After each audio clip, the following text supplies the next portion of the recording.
Muy queridos amigos, Salve María. Sean todos bienvenidos a este segundo episodio de nuestro programa Catecismo para Todos. Estamos a disposición ya para responder las preguntas que nos han mandado por medio de nuestro WhatsApp. Así es que sepan desde ya que todos los que quieran mandar preguntas es simplemente enviarnos una nota de voz, recordarles de mencionarnos su nombre, de dónde nos están hablando y pues bueno, mandar la pregunta que con gusto poco a poco iremos respondiendo. Colocamos nuevamente este programa bajo la protección del Divino Niño Jesús, a quien tenemos aquí especialmente como patrono del programa. Hermano Juan Andrés, salve María. Salve María a todos, una alegría estar con ustedes nuevamente en este segundo episodio de Catecismo para Todos.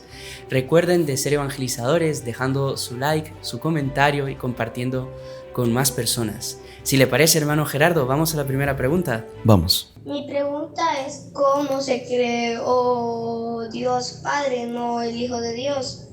Porque al padre de nuestra parroquia siempre le he preguntado cómo es que se creó Dios, pero la forma de que me dicen no le entiendo. Y mi abuela también le pregunto, pero también no le entiendo. Y quiero ver que si con ustedes se me salgo de duda de cómo se creó Dios.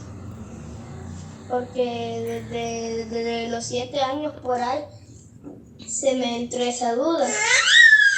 Y hoy que tenemos comunicación con ustedes, pues quiero ver si a ustedes les entiendo mejor o no. Bueno, a ver si nos entiende mejor. Si intentamos explicar este gran dilema, hermano Juan Andrés.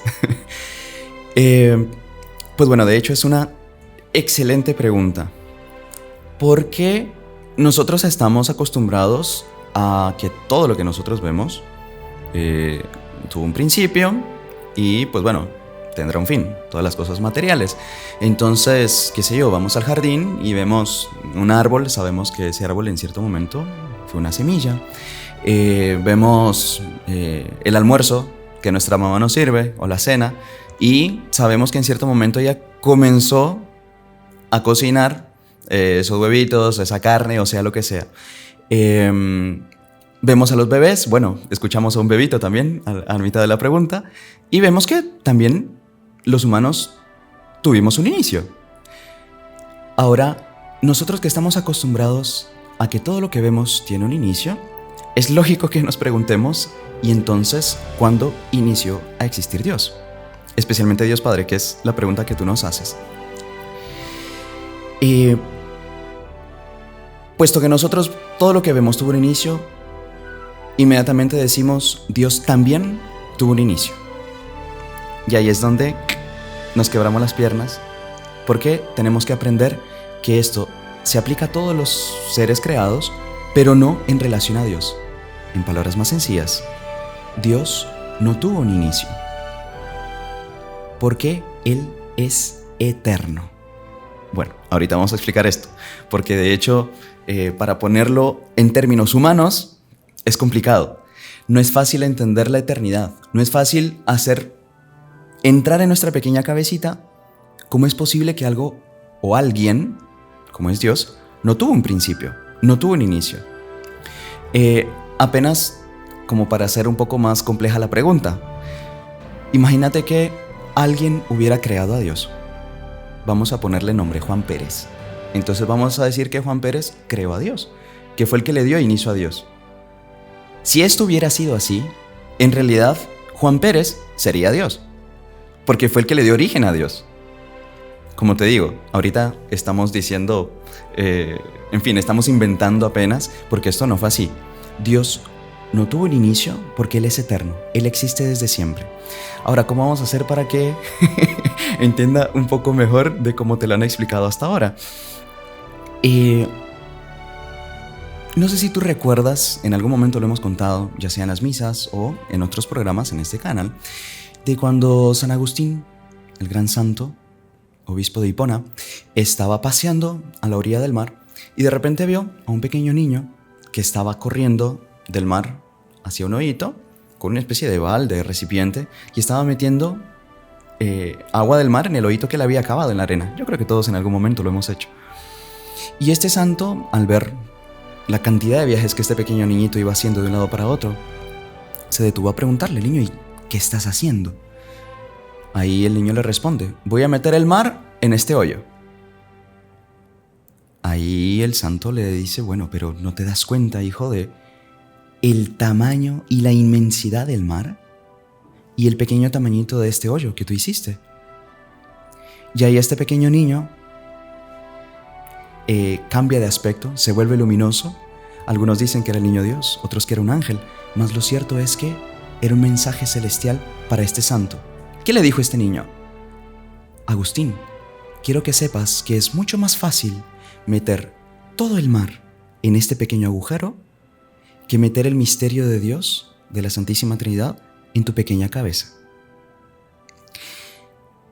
Es normal que nosotros no entendamos completamente la eternidad de Dios, porque nuestra cabeza no es eterna, nuestra cabeza no es infinita, nuestra inteligencia no es infinita. En este caso, nosotros como católicos, hijos de la Santa Madre Iglesia Católica, nos limitamos a creer, sabiendo que más adelante pues Dios nos irá revelando, con su ayuda llegando al cielo, nos irá revelando cada vez más cosas de Él. Pero en esta vida es imposible que nosotros alcancemos a entender completamente esta eternidad de Dios. Pareciera como que entráramos en una especie de túnel que no tiene fin. Y claro, esto nos confunde muchísimo más. Pero para que quedes tranquilo, Dios no fue creado por nadie, porque Dios Padre, al igual que Dios Hijo y Dios Espíritu Santo, existen desde siempre, desde toda la eternidad. Justamente ellos fueron quienes dieron inicio a todas las cosas que nosotros vemos con nuestros ojos. Así es que, por el momento, no te angusties por no entenderlo. Simplemente quiero que sepas que a Dios no lo creó nadie, que existe desde siempre y existirá para siempre. Justamente por eso es Dios. No sé si con esto quedará respondida tu pregunta, y si no, pues bueno, nos puedes seguir mandando. Excelente pregunta y excelente respuesta, hermano Gerardo. Bueno, la verdad que es difícil responder todo esto. Gracias a Dios tenemos aquí al profesor Gerardo. Y bueno, no sé qué le parece si pasamos a la siguiente pregunta. Vamos, hermano Juan Andrés. Hermano Gerardo, ¿sabe María? ¿Cómo está? Espero que muy bien. Mira, tengo una consulta que hacerle también. En el Antiguo Testamento, Dios estaba presente en el Templo de Jerusalén, en el Santo de los Santos. Mi pregunta es esa: ¿de qué forma estaba presente Dios en el Santo de los Santos, en el santuario, en el Antiguo Testamento, en el Templo de Jerusalén? Porque hoy en día, si entendemos que está Jesús, Eucaristía presente en todas las iglesias, donde hay una consagración, pero en el Antiguo Testamento, ¿cómo era posible? A ver si me puede responder. ¿Sabe María? Muchísimas gracias. Excelente pregunta sobre la presencia de Dios. De hecho, muy buena pregunta. Y hermano Juan Andrés, de hecho, preparando, en fin, un poquito la respuesta, les digo que a veces de preguntas que uno diría sencillas, uno destapa un poquito y encuentra una inmensidad y un tesoro de la doctrina, de las enseñanzas de la Santa Madre Iglesia Católica. Y esta pregunta, muy bien hecha por cierto, nos da pie a entrar en un tema que, les digo, es sumamente interesante. ¿Cuál era la presencia, el tipo de presencia de Dios en el Sancta Sanctorum, en el Santo de los Santos? Para los que aún no conocen, el Santo de los Santos, cuando fue construido el templo de Salomón y posteriormente los otros templos, luego sería el templo de Zorobabel, el templo en el que entraría nuestro Señor Jesucristo más adelante, había un lugar sagrado donde justamente se le llamaba el Santo de los Santos, que era el lugar más santo de todo el templo, en el cual solamente el sumo sacerdote entraba una vez al año. O sea, era el lugar por excelencia de la presencia de Dios para el pueblo judío. Y cuando el rey Salomón edificó el primer templo, en el Santo de los Santos se guardaba un tesoro muy precioso, que era el Arca de la Alianza. El Arca de la Alianza era una especie como de cofre, digamos así, que había mandado hacer, y que tenía dentro las 2 tablas de la ley que Dios había dado a Moisés. ¿Recuerdan los 10 mandamientos? El decálogo, Dios lo escribió en 2 tablas de piedra y se lo entregó a Moisés. Y luego estas tablas fueron guardadas en el Arca de la Alianza, y el Arca de la Alianza estaba guardada en este lugar, el Santo de los Santos. Ahora, ¿cuál era el tipo de presencia de Dios en este lugar? Que era tan santa que ellos no se consideraban dignos de entrar en su presencia. De hecho, don Edward, esta pregunta nos abre un poquito el abanico a un punto de la teología que es muy bonito y que nos habla de los tipos de presencia de Dios. La teología distingue hasta 5 tipos de presencia de Dios. Una cosa sumamente interesante. ¿Cuáles son estos 5 tipos de presencia? Los enumero rápidamente porque es bastante profundo y casi que se podría hacer un programa solo de este tema. Pero el primer tipo de presencia es la que se conoce como presencia hipostática. Bueno, ya en el nombre aquí resbalamos, hermano Juan Andrés. Nombres difíciles, pero ya verán. Hipostática viene del griego, que en realidad es muy sencillo de entender, es decir, de por lo menos entender de qué se trata. Es la presencia de Dios en la persona de nuestro Señor Jesucristo. Hipostática, digamos, de sustentación, en que Dios sustenta al hombre en la persona de nuestro Señor Jesucristo. Sabemos, como buenos católicos, que Jesús es Dios y hombre verdadero, enteramente Dios, enteramente hombre, en una sola persona que es nuestro Señor Jesucristo, ¿sí? Entonces, este tipo de presencia se da únicamente, presencia hipostática, únicamente en la persona de Jesús. Primer tipo de presencia. Segundo tipo de presencia es la que usted muy bien mencionaba, que es la presencia eucarística, que es la presencia real y sustancial que se da en el sacramento de la Eucaristía, que todos los católicos tenemos la gracia de recibir, si estamos en gracia de Dios, de recibir todos los domingos o todos los días, si es posible, que es esa presencia de nuestro Señor Jesucristo en el sacramento de la Eucaristía, bajo las apariencias, bajo las especies del pan y del vino, que bueno, sabemos que cambia la sustancia y se convierte en el cuerpo, sangre, alma y divinidad de nuestro Señor Jesucristo. Este es otro tipo de presencia. Tercer tipo de presencia es la que se conoce como la presencia de visión. Es la presencia de la que gozan los santos que están en el cielo, también conocida como la visión beatífica, es decir, ese don por el cual nosotros podemos ver a Dios cara a cara. De esa presencia se goza únicamente en el cielo. Es otro tipo de presencia de Dios. Luego tenemos la presencia conocida como presencia de inmensidad, que esta es la que más estamos acostumbrados. Cuando nosotros aprendemos en catecismo, niños, Dios está en todas partes. Sí, todos los niños repiten, Dios está en todas partes. Sabemos que está en lo alto de las montañas, sabemos que está en nuestra casa, sabemos que está en una iglesia, sabemos que está, en fin, en cualquier lugar. Y esta presencia de inmensidad también tiene otros 3 pequeños ítems, diríamos así. Si quieren los podemos explicar en otro programa, si les interesa, ahí nos pueden dejar en comentarios, que es que Dios está presente por esencia, por presencia y por potencia. Apenas una pincelada. Por esencia es decir que Él sustenta el ser de todo lo que ha creado. Por presencia quiere decir que Él tiene presente delante de sí a toda la creación que salió de sus manos, y por potencia quiere decir que lo tiene sometido todo bajo su poder. Esto, como les digo, es un mar inmenso que se abre, pero que es interesante conocer. Y por último está la presencia de inhabitación. Esta es mucho más profunda y mucho más linda, que es la inhabitación de la Santísima Trinidad en el alma de un santo. Es decir, es un tipo diferente de presencia de Dios, porque sabemos que Dios está dentro de nosotros mismos. Está en el hermano Juan Andrés, está en quien les habla, está en ustedes que nos están escuchando. Dios está presente en nuestras almas, claro que sí. Pero esta presencia de inhabitación es una presencia especial que se da por paternidad y por amistad con Dios en el alma de los santos, por el cual dicen algunos teólogos, entre ellos el padre Roy Marín, que sería semejante, digamos, a la presencia hipostática de nuestro Señor. Más o menos ese es el paralelo entre la Santísima Trinidad y nuestras propias almas, es decir, una intimísima unión que hay entre Dios, entre la Santísima Trinidad y nosotros, que somos sus hijos.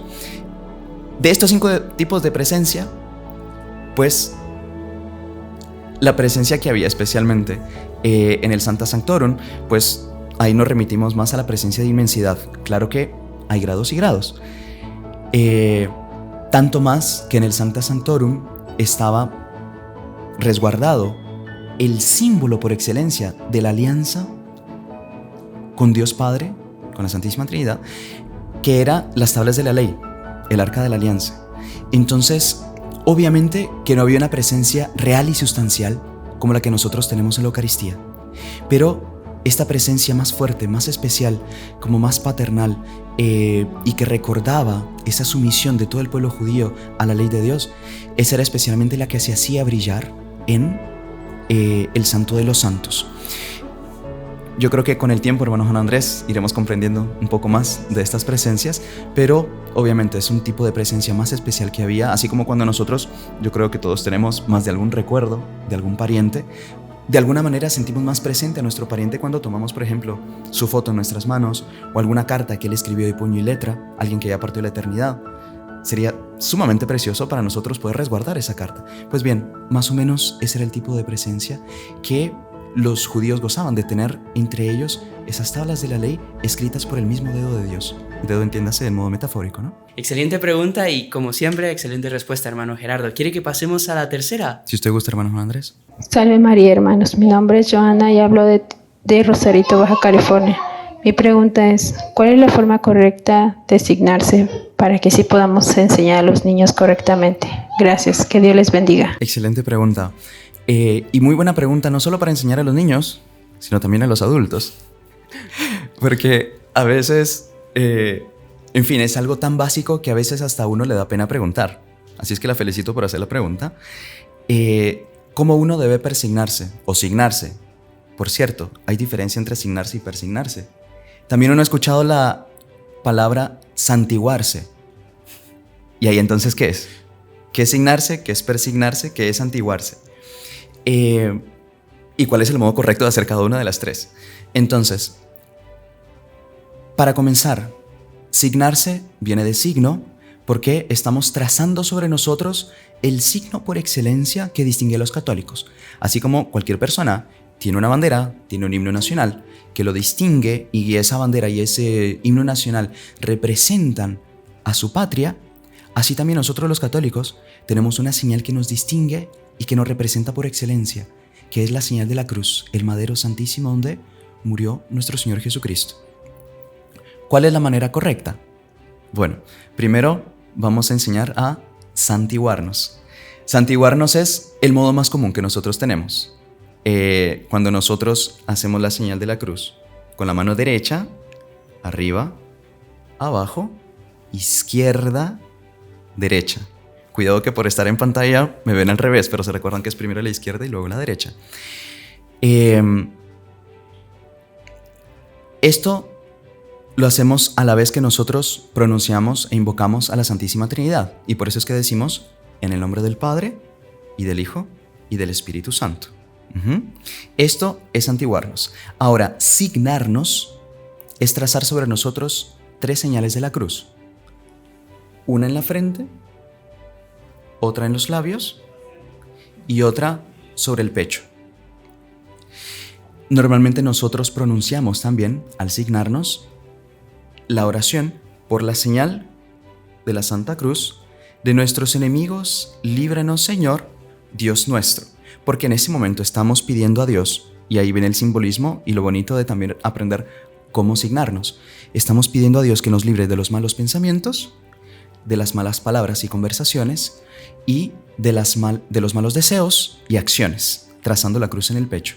Es el simbolismo y el pedido más profundo que se hace cuando uno se signa. Y entonces ya vimos santiguarse y signarse.